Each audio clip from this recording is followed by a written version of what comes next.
Il est une des silhouettes les plus connues au monde. L'un des monuments les plus visités de Paris.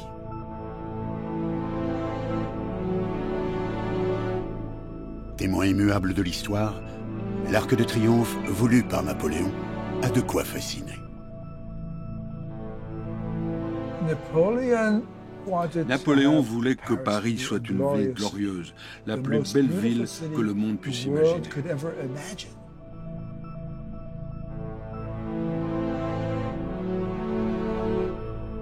Il veut un monument qui soit aussi grand et plus grand que les monuments de l'Antiquité classique. C'est un symbole, cet arc de triomphe, qui est visible, qui est compréhensible par le monde entier, au même titre que la Tour Eiffel.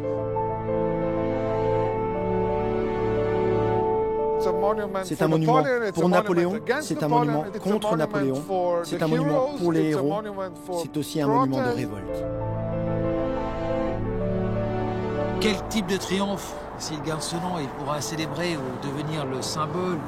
On peut rêver que ce devienne le triomphe de l'homme sur lui-même. C'est une des fonctions des monuments que de construire de l'émotion, de susciter de l'émotion.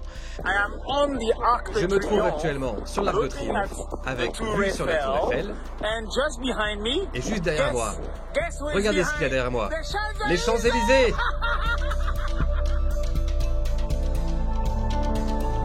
L'Arc de Triomphe, c'est le cœur de Paris qui bat.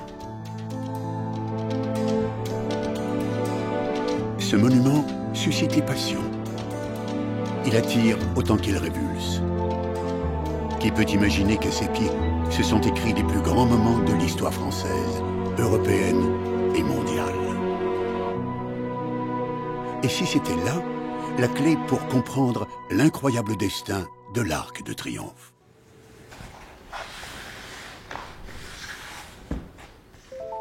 Depuis plus de 60 ans, l'artiste Christo rêve d'en faire une œuvre d'art intemporelle, une icône. L'Arc de Triomphe, ce géant de pierre, témoin immuable de l'histoire. Quand il est arrivé à Paris en 1958, il a logé à 2 pas d'ici, rue Quentin-Bochart. Et depuis la lucarne de sa chambre de bonne, il pouvait voir l'Arc de Triomphe. Aussi, l'Arc de Triomphe est lié à sa vie.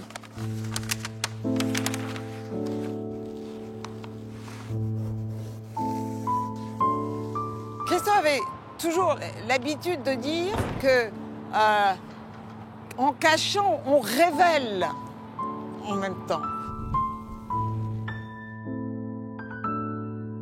Christo et sa femme, Jeanne-Claude, n'en sont pas à leur première création artistique. En 1985, ils emballent d'or le Pont-Neuf de Paris.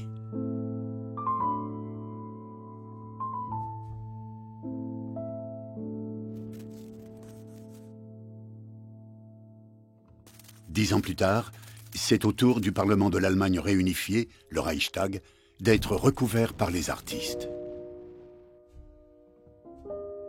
Pour l'Arc de Triomphe, l'œuvre est tout aussi monumentale.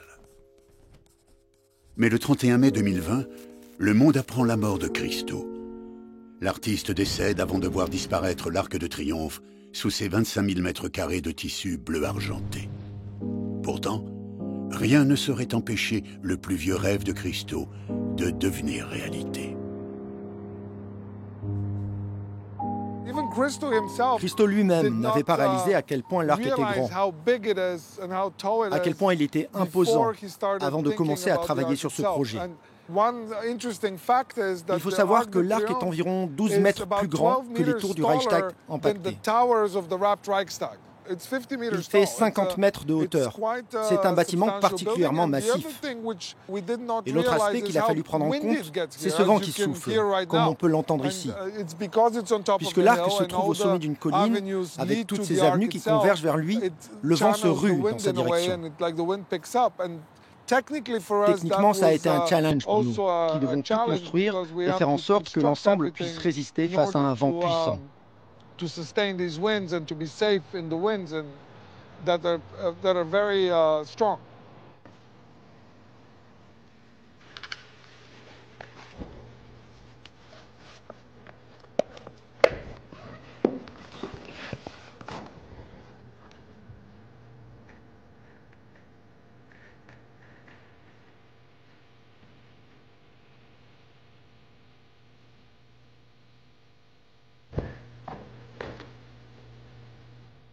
Ils l'ont fait parce qu'ils pensaient que ce serait beau.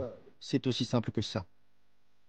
Jeanne-Claude disait « Nous créons des œuvres d'art, de joie et de beauté. » Et c'est tout. Une beauté qui ne laisse personne indifférent.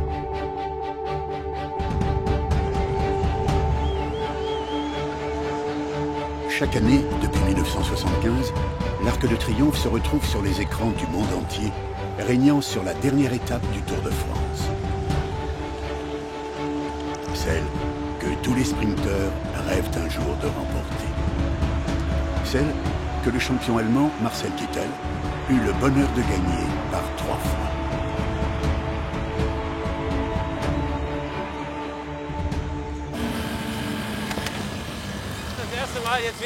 C'est la première fois que je reviens à Paris depuis la fin de ma carrière de cycliste. Et ma première fois ici sans numéro de dossard. C'est absolument incroyable. C'est tout aussi agité et stressant, mais cette fois avec des voitures et sans adversaire. Et la ligne d'arrivée de la dernière étape du Tour de France doit se trouver quelque part ici, sur les Champs-Élysées. Beaucoup de souvenirs me reviennent en tête par rapport à ce lieu. C'est beau d'être ici. Paris! Les Champs-Élysées! Que c'est beau!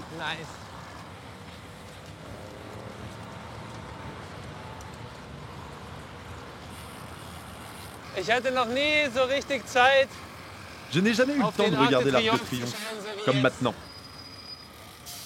Il y a autant de stress que sur le Tour de France, mais cette fois-ci à cause du trafic.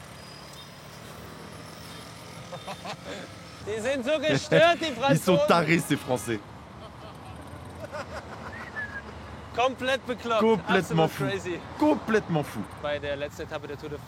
La dernière étape du Tour de France et le sprint ici sur les Champs-Élysées, ce furent des moments très spéciaux et remplis d'émotions pour moi. Laisser derrière soi 3 semaines intenses sur le vélo et finir le Tour de France ici, en plus avec une victoire d'étape, c'est magique.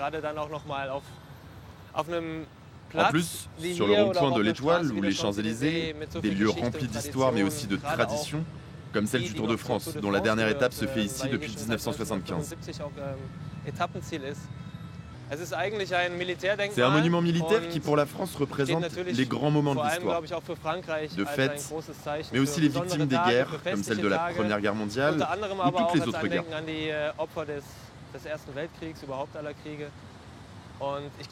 En tant que coureur cycliste, on n'a jamais vraiment le temps de regarder à gauche, à droite, de profiter de cet endroit.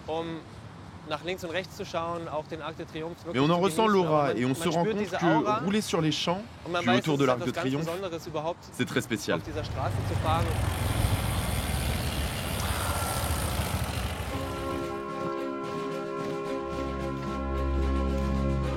L'Arc de Triomphe est en effet un monument à part.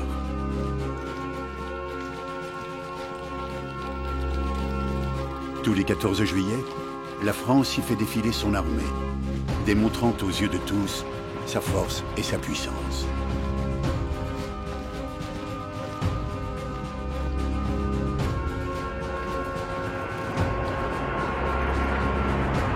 Survolé par les fumées tricolores de la patrouille de France, l'arc est sublimé, auréolé de gloire. Et si les 9 Alpha-Jets de la patrouille de France peuvent aujourd'hui ouvrir la parade militaire aérienne et voler dans le ciel de Paris, ils le doivent à un homme dont peu de personnes gardent encore le nom en mémoire, Charles Godefroy. Le 7 août 1919, il se rend à l'aérodrome de Villacoublay et prend place dans son appareil, un chasseur Newport 11. Il décolle et vole en direction de la place de l'Étoile, avec une idée folle, celle de traverser l'Arc de Triomphe en avion. Son appareil, d'une envergure de 7 mètres, franchit de biais le tympan qui n'en mesure pas plus de 9. C'est une véritable prouesse, un triomphe sous l'arc qui porte ce nom.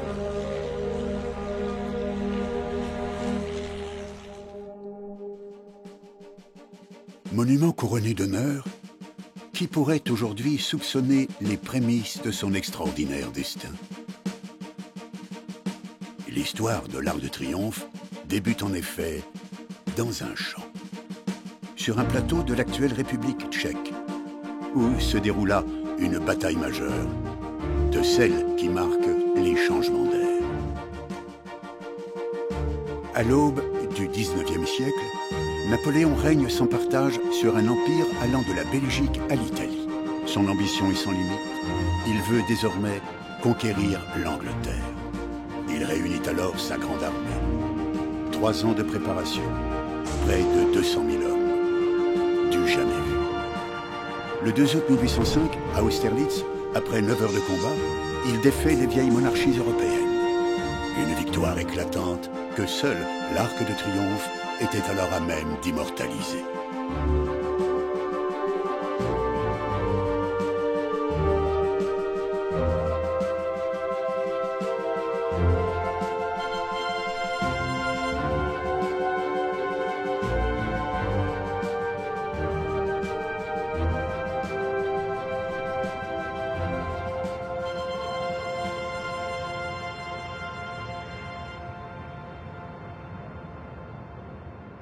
On voit Napoléon qui est sur son cheval, avec à sa droite la garde impériale qui est immobile.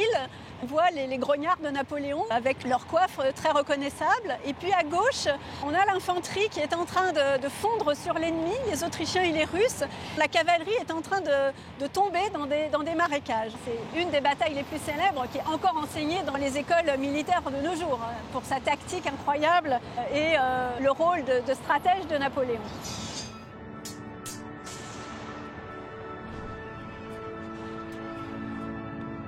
C'est à l'issue de cette bataille que Napoléon décide de construire un arc de triomphe en l'honneur des armées de la Révolution et de l'Empire.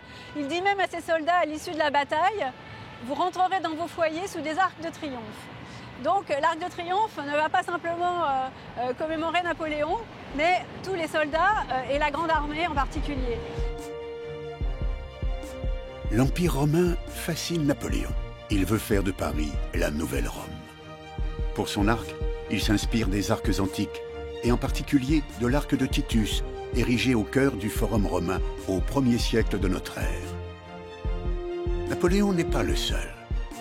Comme lui, toutes les nations veulent marquer le territoire du sceau de leur puissance. Partout, on construit des arcs. La porte de Brandebourg à Berlin, l'arc de Wellington à Londres, le Triumph Forte à Innsbruck en Autriche, l'Arco dell'Apache à Milan, l'Arc de Triomphe de Narva en Russie.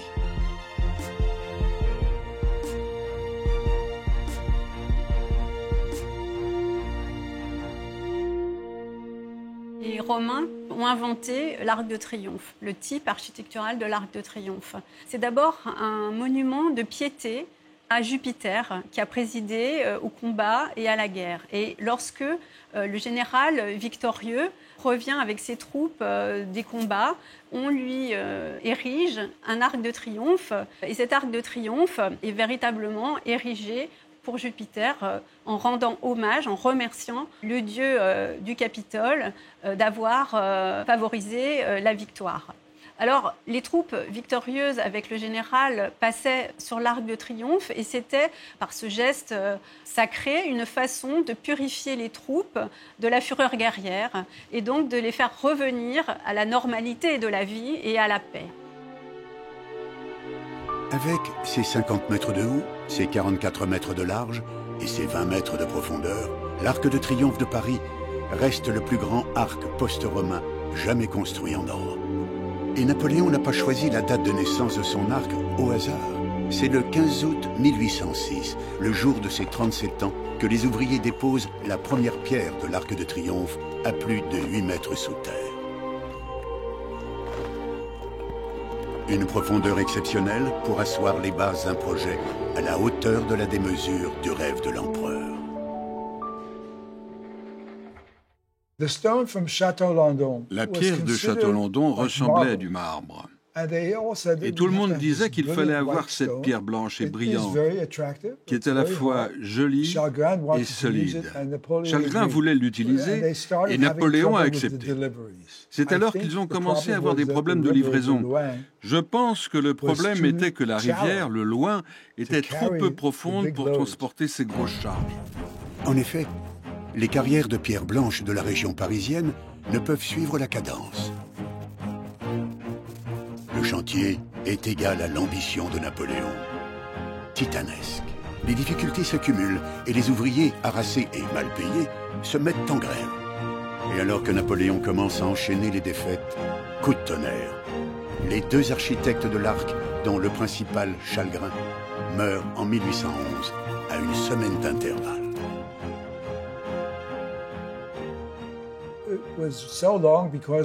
Ça a été très long parce que pendant presque 12 ans, rien ne s'est passé. Notamment car entre-temps, Napoléon a perdu une première fois à Paris, puis à Waterloo. Le chantier n'a pas avancé de 1814 à 1823 et c'est Louis XVIII qui a décidé de relancer les travaux. L'Arc n'est achevé qu'en 1836 et inauguré en catimini par le roi Louis-Philippe. La royauté de retour sur le trône.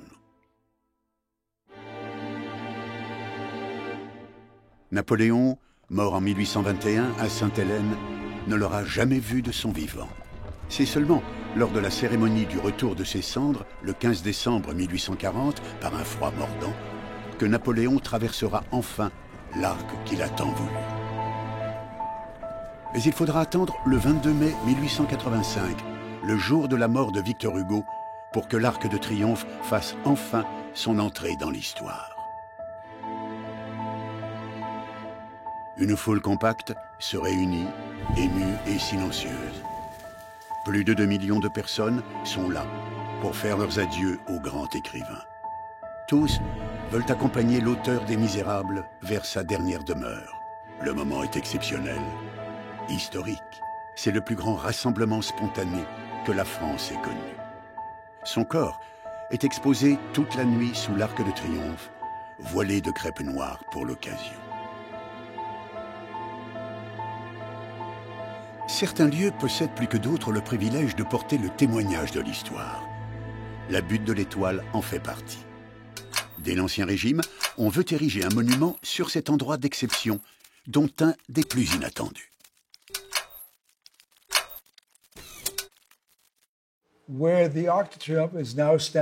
Là où se trouve actuellement l'Arc de Triomphe, il aurait pu y avoir un énorme éléphant, aussi grand que l'Arc, et suffisamment haut pour qu'on puisse y organiser des concerts à l'intérieur. Imaginez-vous, 50 ou 100 personnes, 30 musiciens dans un petit orchestre. Peu de gens ont trouvé cette idée réaliste. Et pourtant, elle était bien là, prévue depuis de nombreuses années. L'Arc de Triomphe ne serait certainement pas si célèbre à travers le monde sans sa place d'exception. Et c'est depuis la place de la Concorde, au cœur de Paris, qu'on peut en prendre toute la mesure.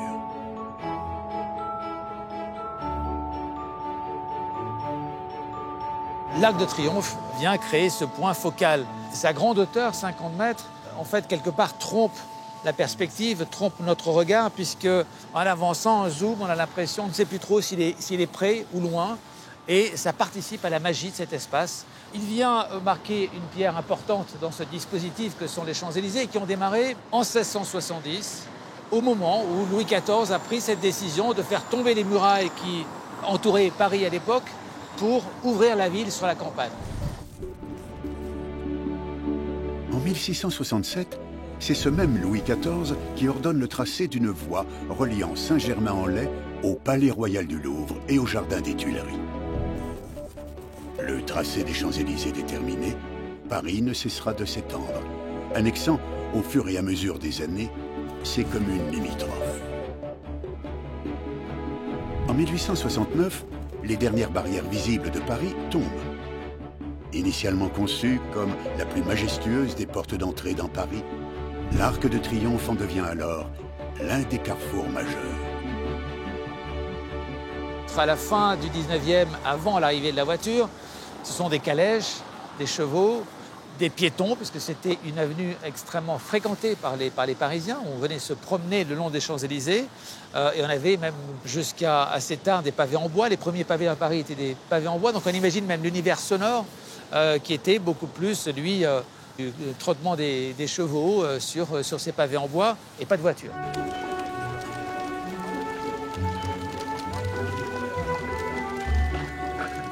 Au fil des années, les Champs-Élysées se transforment. De promenades et lieux de divertissement, ils deviennent l'un des axes majeurs de Paris, celui du progrès et de la modernité. La première station de métro y est installée en 1900. Et, peu à peu, les pas des promeneurs et le bruit des sabots sont remplacés par ceux des moteurs. La place de l'Étoile, elle, devient alors l'un des passages obligés pour entrer dans la capitale.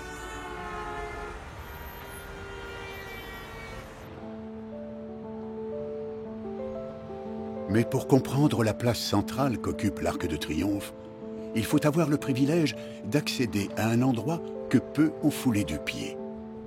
Depuis son toit, c'est tout Paris qu'on peut embrasser du regard.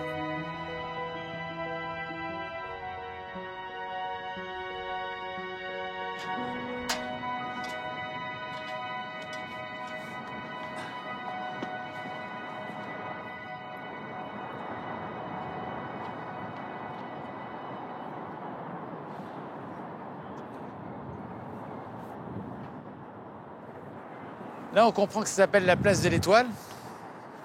Et je ne l'avais jamais vu. Quand même assez somptueux. Où là, on voit absolument tous les monuments de la capitale. La Défense, le Mont Valérien, bien sûr la Tour Eiffel. C'est assez incroyable. C'est assez inimaginable. Et quelle force! Cet axe, effectivement, qu'on perçoit parfaitement bien ici, depuis le haut de l'Arc de Triomphe, c'est une sorte de raccourci de l'histoire de France. C'est un livre ouvert. On voit le Louvre, mais il faut imaginer que devant le Louvre, il y avait à l'époque le Palais des Tuileries, qui a brûlé en 1870 au moment de la Commune. Et le projet de la Grande Arche va venir, quelque part, clôturer cet axe majeur, qui est l'axe, finalement, qui relie le pouvoir avec le Louvre, l'Élysée, et le pouvoir économique avec la Défense et les grandes entreprises.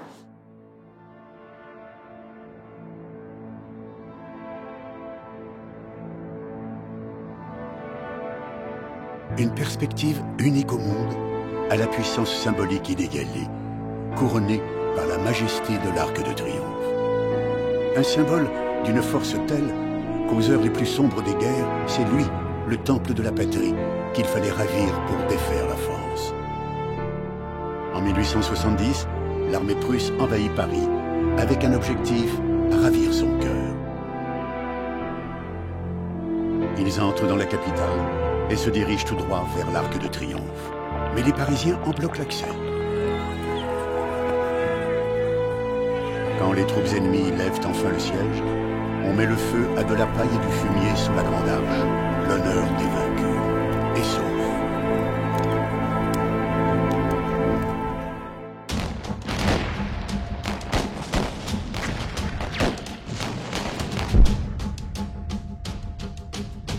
Au XXe siècle, les guerres se succèdent sur le sol européen.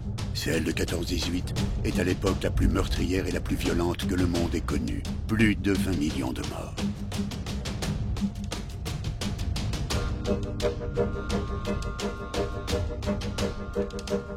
Cette fois-ci, la France et ses alliés en sortent victorieux.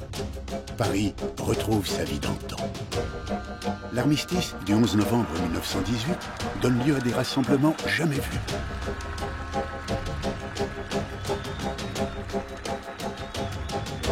Le 14 juillet 1919, l'Arc de Triomphe est le témoin du premier défilé victorieux des troupes militaires françaises.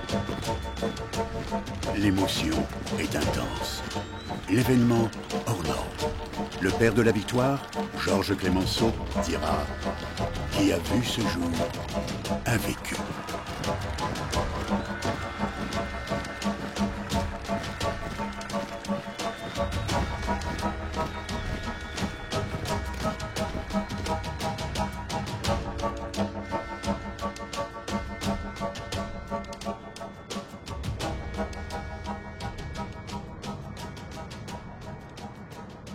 Le grand moment fondateur pour l'Arc de Triomphe, ça n'a pas été son inauguration en 1836, mais plutôt le 14 juillet 1919, au moment où il y a le défilé des troupes alliées sur les Champs-Élysées et qui traverse l'Arc de Triomphe. C'est le seul moment, finalement, le grand moment où l'arc a eu une véritable fonction triomphale. Avant, il n'y avait pas eu de triomphe.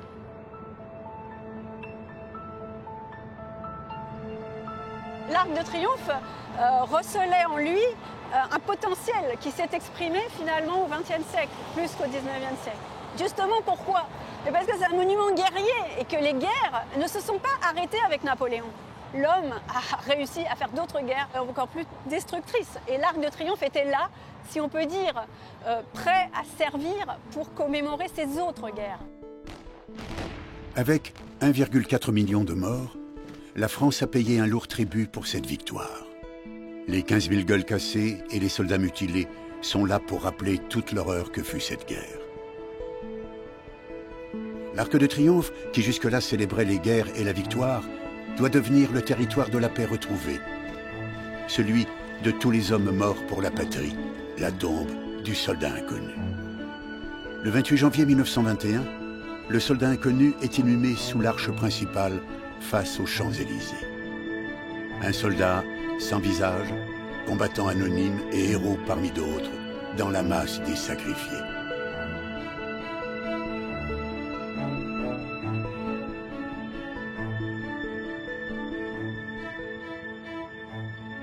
Ici repose un soldat français mort pour la patrie. Et vous avez vu où on est? On est sous l'Arc de Triomphe. À quoi ça sert un Arc de Triomphe? Quand on en élevait sous la Rome impériale, c'était pour célébrer les victoires. Ici, c'est une tombe. Cette tombe sous l'Arc de Triomphe, elle a transformé ce bâtiment qui avait un côté de gloire, de célébration, de victoire militaire. Elle l'a transformé en un temple, et en un temple national. Tout le monde peut se retrouver ici. On ne défilera plus jamais sous l'arc. On vient d'installer une tombe, on a creusé une tombe, on ne va pas marcher sur une tombe. On ferme définitivement la porte de l'arc. Alors pourquoi a-t-on choisi de mettre ici un soldat? Car ce n'est pas un maréchal, ce n'est pas un général, c'est le plus humble des soldats de l'armée française, celui qui a tout sacrifié jusqu'à son nom, jusqu'à son identité. Le plus petit, et c'est lui le plus petit qui est le plus grand, que toutes ces grandes gloires empanachées qui sont inscrites sur l'Arc de Triomphe. Mais vous savez, ça a tellement été improvisé que jusqu'au dernier moment, on a hésité. On pensait, pourquoi pas, le sceller, hein, là, ici, dans un des piliers, creuser, le placer à l'intérieur d'un pilier. Ici repose un soldat inconnu. Donc il y a eu des débats, mais finalement la tombe a été retenue. Mais au départ, il n'y avait pas de flamme. Cette flamme-là qui brûle en permanence, mais qu'il faut raviver tous les jours. C'est un petit peu, comme disait André Maginot, le ministre de la guerre, qui le premier ravive la flamme. C'est un peu l'âme de la France, c'est un peu l'âme de tous les morts.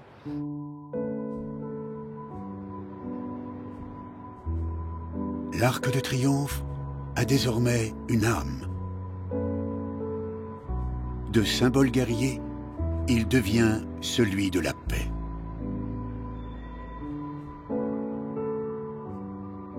Depuis 1923, pas un jour sans que la flamme du soldat inconnu ne soit ravivée.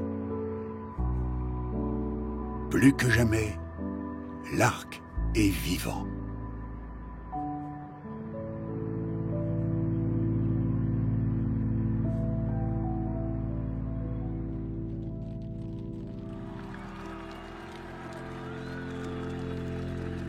Tous les 11 novembre, c'est désormais à ses pieds que les grands de ce monde viennent se recueillir en paix.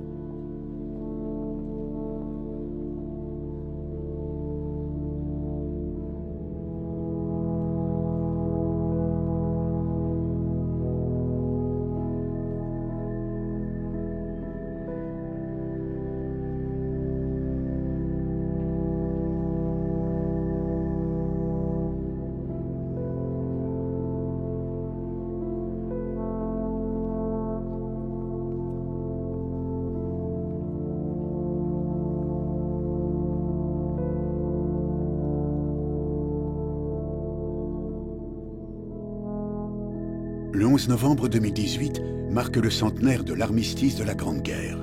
Plus de 70 chefs d'État et de gouvernement sont réunis autour du président français. Une journée marquée par la voix de la chanteuse Angélique Kidjo et de sa chanson « Bléou ». Bléou,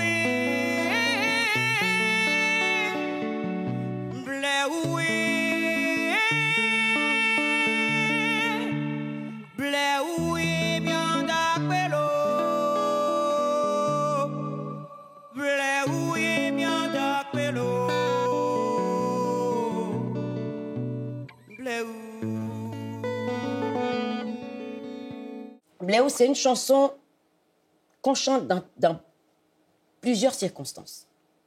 Ça peut être un chant de bénédiction, comme ça peut être un chant de remerciement, mais c'est un chant qui vous appelle à être reconnaissant de tout ce que la vie nous a donné. Quand je suis arrivée le matin, bien avant que les chefs d'État n'arrivent et tout, et que j'ai été répétée, quand j'ai entendu ma voix résonner sous l'arche, j'ai pris un grand souffle. Je me suis dit, ce n'est pas le même son que ma voix a sous cette arche. C'est ma voix, mais sans ma voix. C'est-à-dire que dès la première note que j'ai sortie de ma bouche, l'Arc de Triomphe s'est approprié cette note-là. Je me suis dit, c'est un moment de paix pour moi. Je suis là pour chanter, pour faire comprendre à ceux qui sont à la maison, comme ceux qui sont assis là, que ce sont des êtres humains qui ont été choisis par d'autres êtres humains pour être des dirigeants. Et que leur devoir à tout un chacun d'entre eux, c'est de faire de telle sorte que les citoyens de leur pays soient en sécurité. Donc quand j'étais là, ce jour-là, sous l'Arc de Triomphe, je portais les voix aussi de tous les soldats, qu'ils soient africains, qu'ils soient français, qu'ils soient américains, qu'ils soient anglais, tous ceux qui ont participé à cette guerre, qui ont donné leur vie pour que nous vivions dans une démocratie dans laquelle nous sommes aujourd'hui, de leur dire merci. Parce qu'on ne leur dira jamais assez merci. Cet endroit est un endroit qui nous rappelle et qui nous rappellera toujours quand on sera sur le point de prendre une décision d'aller en guerre, de se dire, est-ce que ça vaut encore le coup? En tant que citoyenne du monde, moi, l'Arc de Triomphe, pour moi, c'est un repère. Ça l'a toujours été.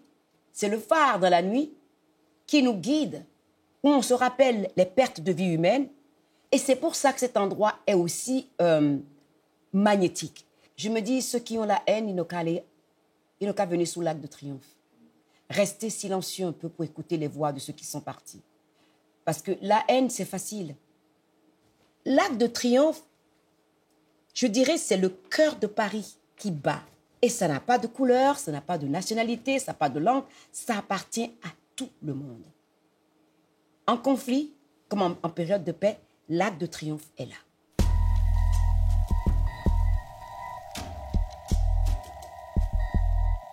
Une présence qui n'empêchera pas les affres de la guerre de revenir hanter les terres européennes. Le 14 juin 1940, après une guerre éclair, l'armée allemande rentre dans Paris au petit matin. La Wehrmacht défile sur les Champs-Élysées, parade autour de l'Arc de Triomphe. Le cœur de la France est volé. Les drapeaux français sont retirés. Le français disparaît des panneaux de signalisation et les horloges sont mises à l'heure allemande.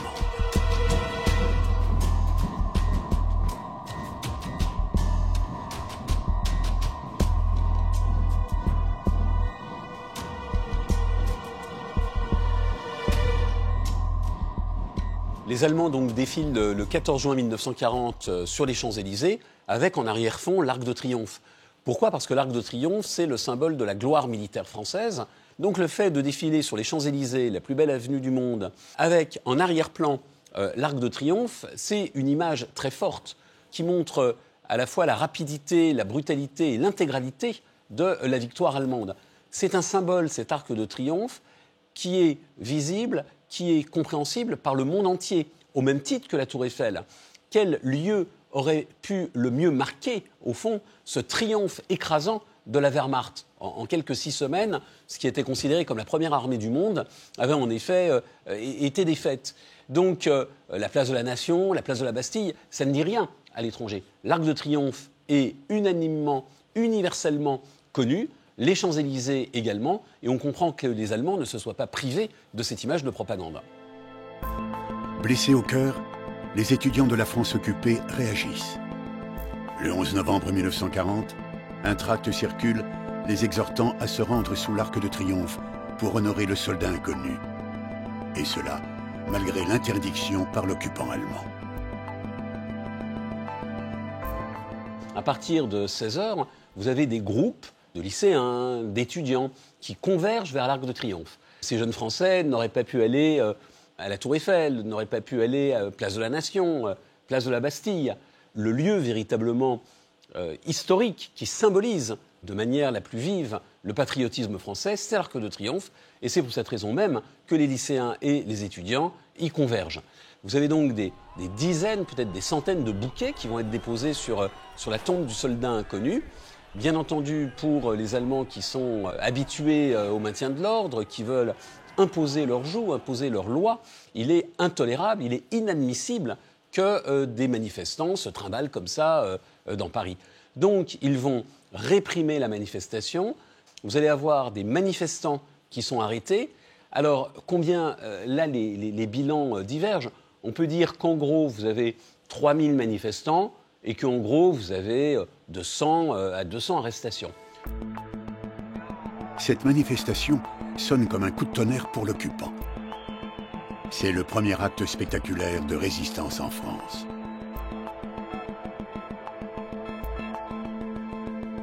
Elle est la preuve que sur le sol national, la résistance existe.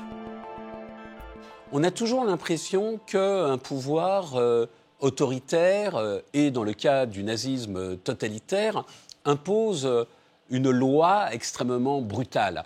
Ce qui a été le cas, bien évidemment. Mais si vous essayez de tout contrôler, si vous maintenez le couvercle sur la marmite, sur la cocotte, de manière trop pressante, eh bien cette cocotte, elle explose. Donc même un pouvoir aussi brutal, aussi cynique, aussi abject soit-il, est obligé de laisser un certain nombre de marges sous peine de voir l'ensemble de la population ou des catégories de cette population se révolter. C'est un risque, bien entendu, que les Allemands ne veulent pas courir.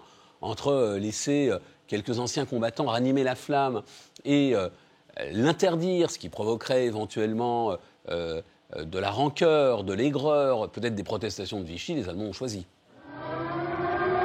Pour la première fois, le cri des sirènes devient un chant. Et les cloches de tous les clochers s'ébranlent pour un nouveau Noël. La naissance d'une nouvelle paix. Paris est libre. It was very pleasant to be around when liberation came to Paris. Les Parisiens, ivres de liberté, acclament l'armée légendaire de Leclerc. Merci, merci beaucoup, the Parisians shout. Les quelques Britanniques qui se trouvent dans la capitale reçoivent un hommage émouvant et enthousiaste de la foule parisienne. Le général de Gaulle reçoit, entouré de ses compagnons de la première heure, l'hommage vibrant et unanime des Français. Ils se souviennent que son nom était le symbole de la lutte contre l'ennemi. 25 août 1944, Paris est libéré. Une victoire française, mais avant tout la victoire du monde libre. Aux côtés des drapeaux tricolores, flottent les drapeaux anglais et américains. La foule, en liesse, vibrante de joie, se rassemble autour du général de Gaulle au pied de l'Arc de Triomphe. L'Arc devient pour le monde entier le territoire de la victoire sur le nazisme, le territoire où s'écrit l'histoire du monde.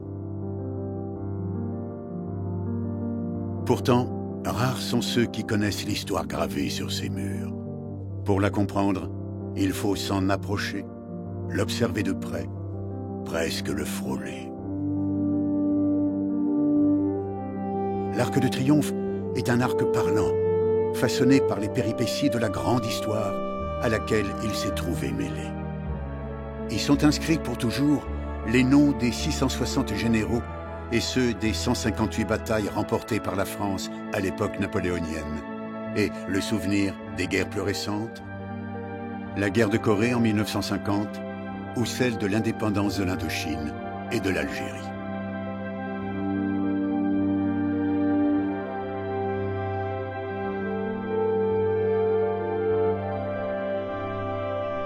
Parmi toutes les sculptures, il en est une à part, une icône, la statue du départ des volontaires de François Rude, celle qu'on appelle la Marseillaise.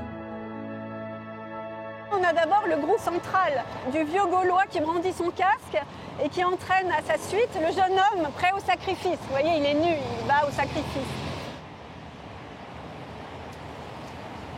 On a l'autre épisode des personnages à l'arrière, les vétérans qui sont sous le poids de leur bouclier. Un autre homme plus âgé qui semble donner des conseils aux plus jeunes à l'arrière. On a un autre soldat qui sonne dans une trompette, qui appelle à la bataille. Nous voyons les lances aussi qui semblent s'entrechoquer à gauche et les étendards qui volent au vent. Donc on a véritablement l'impression d'entrer dans ce relief. Ce sont des personnages qui passent devant nous. Il y a comme un mouvement circulaire de la droite vers l'avant et ensuite vers la gauche. Et puis au sommet, évidemment, c'est ce génie de la guerre qui appelle au combat les combattants. On dit que Rude a pris comme modèle sa femme qui criait.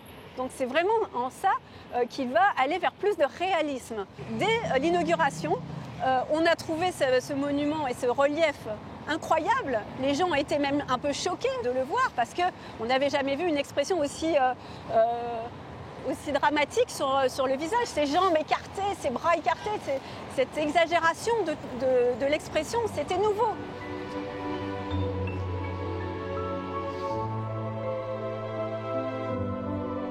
Une statue révolutionnaire, justement.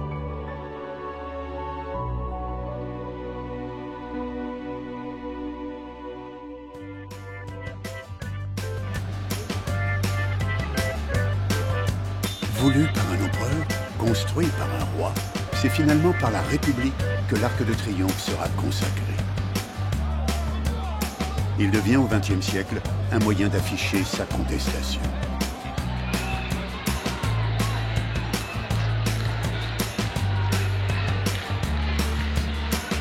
Il va être utilisé pour porter la voix de ceux qu'on n'entend pas, de ceux qui osent, qui désobéissent, qui luttent pour une société plus juste.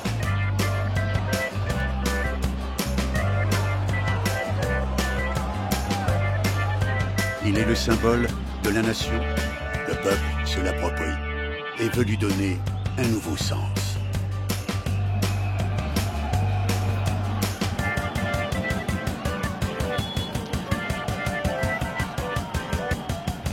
Alors, il faut bien être conscient que des lieux dans Paris qui suscitent des images, qui sont des images qui sont diffusées internationalement, que c'est une des fonctions des monuments que de construire de l'émotion, de susciter de l'émotion, parce que cet Arc de Triomphe, indépendamment qu'il flanque au sommet la plus belle avenue du monde, il dit Paris.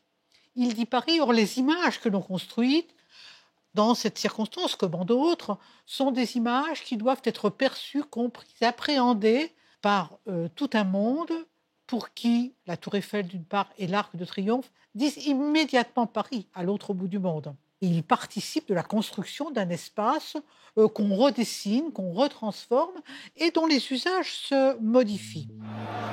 En décembre 2018, pour la première fois, l'Arc de Triomphe est meurtri. Des émeutiers s'introduisent à l'intérieur. Ses murs sont tagués, la copie du visage de la Marianne détruite. Au même moment, un groupe de gilets jaunes encercle la flamme du soldat inconnu pour la protéger. L'Arc de Triomphe paie le prix de ce qu'il entend être le symbole de la nation, cible et sacré. Mais aujourd'hui, quel triomphe l'Arc célèbre-t-il? C'est surtout celle des grandes victoires sportives et de ses héros.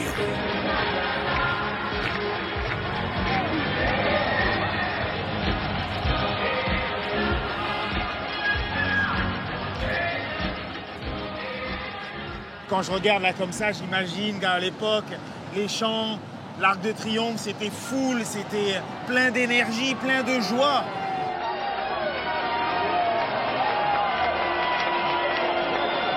C'était l'endroit rêvé pour communier. Alors, le bus qui a mis du temps pour monter tout le long des Champs-Élysées, plus de 3 heures pour monter, rendez-vous compte.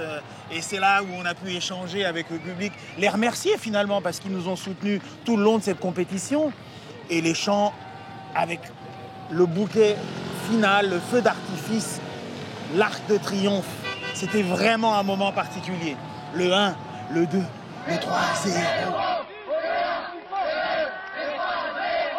On s'en rappelle tous comme si c'était hier. C'est vraiment magnifique.